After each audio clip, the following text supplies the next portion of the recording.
మొన్న ఆలేరు నియోజకవర్గంలో రేవంత్ అన్న, తెలంగాణ రాష్ట్ర ముఖ్యమంత్రి రేవంత్ అన్న దయ్యాల రాజ్య సమితి అని పేరు చెప్పిండు. రేవంత్ అన్న చెప్పినట్టుగా బీఆర్ఎస్ పార్టీ అది బీఆర్ఎస్ పార్టీ కాదు, డిఆర్ఎస్ పార్టీ అని రేవంత్ అన్న చెప్పకనే చెప్పిండు. డిఆర్ఎస్ పార్టీ అంటే దయ్యాల రాజ్య సమితి. అంతకుముందే మన కవితక్క లిక్కర్ రాని కవితక్క అమెరికా నుంచి దిగగానే మా అయ్య చుట్టూ అన్ని దయ్యాలు ఉన్నాయి, మా ఇంట్లో మొత్తం దయ్యాలు చేరినాయి, మా అయ్య చుట్టూ దయ్యాలు చేరి మాది కుటుంబం మొత్తం దయ్యాల పాలైంది మాది అని కవితక్క చెప్పినట్టుగా దయ్యాల రాజ్య సమితి అని ముమ్మాటికి ఇది కరెక్ట్. రేవంత్ అన్న చెప్పినట్టు వాస్తవమే. పదేళ్ల పాటు ఈ బీఆర్ఎస్ పార్టీ దయ్యాల రాజ్య సమితి తెలంగాణ రాష్ట్ర సొమ్మును మొత్తం లూటీ చేసిర్రు.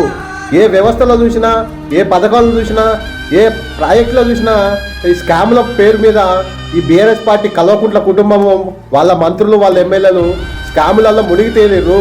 తెలంగాణను అప్పుల కుప్పగా మార్చిర్రు.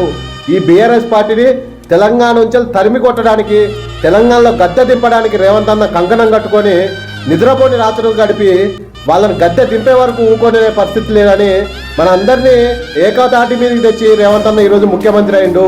ప్రజాపాలన నడుపుతుందంటే అది రేవంత్ అన్న కష్టపడి ఇలా కంకణం కట్టుకొని వాళ్ళకి గద్దె దింపే వరకు నిద్రపోకుండా రాత్రులు గడిపిండు. ఇలా ఒక పక్క అమెరికాలో వెళ్ళి ఈ కేటీఆర్ అమెరికా వెళ్ళి వాళ్ళ ఎమ్మెల్యేలతోని జల్సాలు చేస్తున్నాడు.